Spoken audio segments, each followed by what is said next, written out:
Hi, we're here at Devoxx 2015 and I am joined by, formerly of Red Hat, now of Couchbase, Arun. Arun, just to kind of fill our readers in on the details, you recently moved to Couchbase, right? I did, yeah. So about 6 weeks ago, I joined Couchbase. And what are you doing at Couchbase? I'm the vice president for developer advocacy team. So Couchbase is a NoSQL database. You can use it as a key value document, a key value store, or a JSON-oriented document database. So every time you think about, I need to store my document, as a JSON document, that's when you think of Couchbase. We just had a release, Couchbase 4.0, a few weeks ago. Really good traction, from the PR, of course, but from developers, we are seeing good traction as well in terms of the features that we have introduced over there. Nickel, which brings querying to JSON capabilities, very unique feature. Not just querying, other document databases do that as well, but bringing SQL syntax to a database or document database is pretty cool. Things like how we have a Couchbase Lite, which can run on your mobile device and synced up with the server. So some cool features for developers. Right, and I think that's particularly important, isn't it? Because it used to be people thought of NoSQL. They kind of thought that like one NoSQL company, everything all the same. You're just kind of different variations. Right. But actually, all the leading providers, all very different niche solutions, right? Right. And so one of the things that I want to clarify, NoSQL doesn't mean no SQL. It means not only SQL. There are other means to query the JSON database as well. So it's SQL and then a layer on top, right. basically. And so in this case, typically in a SQL database, you'll say select star from table where this clause. With Couchbase, we give you the ability to bring the exact same syntax that you are familiar with to a document database, and that's the cool part. And what have you been talking about at Devoxx this week? Yeah, Devoxx, I'm a runner. I'm a marathon runner. So I had a 9-hour of marathon speaking sessions yesterday and today. Congratulations. Thank you. Went well, received feedback well received. People seem to like it. So yesterday I had 3 hours of Docker and Kubernetes University, which was a pretty hot topic. I was in the biggest room. The room was pretty packed. A lot of interactions, good, almost 200 Twitter messages that I got. We were interacting constantly, telling people about what are the design patterns and anti-patterns of Docker and Kubernetes. So the morning was the university. We talked about a lot of Docker 1.9 features, which is pretty brand new release, just did last week.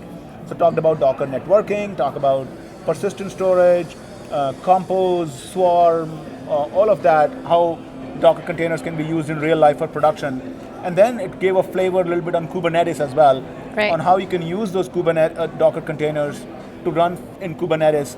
There was a production scenario of Kubernetes that I explained, just to give people an idea of how they can assess their size of a Kubernetes cluster. So that was the morning session. Then the afternoon session rather, was again a 3-hour hands-on lab. That room was again packed literally 20 minutes before the session started. So we started early. Yeah. There's 70 people, they learned again the Docker and Kubernetes design patterns. One thing that I love to do in general is in a complete open and transparent way. So all that material is available on GitHub.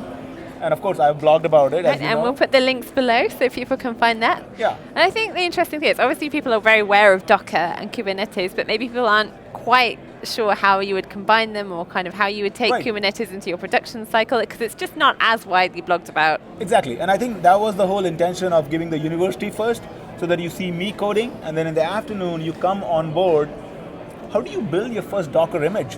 What does it mean by a Docker image? Oh, and as geeks, we get to enjoy it when we see it coming. How do I run a first container? Oh, my port is not forwarded. Until you get your hands wet, you don't get a feel for it, and that was the exciting feeling the afternoon. Do you think there are any aspects of Docker or Kubernetes that can be intimidating to people, that you see people kind of struggling with doing these workshops? They have. So for example, just understanding the basic concepts, people tend to come up all the time. How does it work in Docker? How do I think in the Docker land? So that is sort of one of the aspects that people have seen struggling with. In that sense, what they need to really think about, Docker, all it brings is a packaging format. It doesn't solve your application architectural problem. So you still have to kind of look at the API and the good design practices. It does bring, like Java gave us Vora, which is write once, run anywhere. Docker gives you Poda, which is package once, deploy anywhere. So it gives you that flexibility of deployment. So that's one of the facts that I've seen people struggling with. With Kubernetes, typically the issues that I've seen is where people are having a difficult time wrapping their head around all the concepts that they're there. What is a pod? what is the relationship with the container, what is the service, what is the replication controller, those basic concepts, putting their head around it, and the fact that they have to manually write that configuration file is a little bit daunting for them. And I'm guessing that over a period of time, more tools will be built which will say, here is my project, generate my Kubernetes configuration file with it, and you go figure out what the right thing needs to be done. And I think that's going to be a big win for Kubernetes in general sense. And just on the subject of Docker at Devoxx, I was speaking to someone from totally outside the Java ecosystem last week, and they were very surprised to hear that Java developers are so excited about Docker, because they thought, well, some of these functionalities you kind of have anyway, it's not like in other languages. Why do you think Java people are so excited about Docker and the tools it brings? No, I think there is a big correlation between that. As some people I talk to, they say, no, Docker is going to get rid of Java. Java won't be relevant anymore. Which is like, the rumors of my death are exaggerated. Think of it that way. So I think Docker is very complementary to Java. Java brings you write once, run anywhere, but you still have to figure out what is your operating system, how your JDK is going to be tuned, what application server you're going to use, what NoSQL or relational database you're going to use. End of the day, you have to build an application with all of those different services and components. So Docker really solves that. For example, with Docker Compose, you can say, here's my big application. I'm going to run a Wildfly server. I'm going to use my Couchbase as a NoSQL database. And this is how they talk with each other. Docker gives you that ability where you can package that application very nicely, independent of the language. So make it truly polyglot, not just be restricted to Java, and gives you that nice ability where you can package that application. You can't say, hey, it works on my machine and not on yours. Right. It's Docker Engine is the base layer. It's the application has to behave exactly the same way. So I think that's the beauty that I like about Docker. Yeah, especially in Java, people are kind of increasing, like Oracle announced JavaScript framework / library / however you want to kind of define it last week. Right. Like you've got kind of all these new language options that Java developers are going to have to pick up. Right. I mean, one of the cool things is, as part of the Docker file itself, you can specify your JDK settings. How do I want to tune my JDK? How many threads do I want? All those settings really go into your Docker file as opposed to an installation script or something like a Chef or a Puppet. So I think that makes it really complementary to Java in that sense.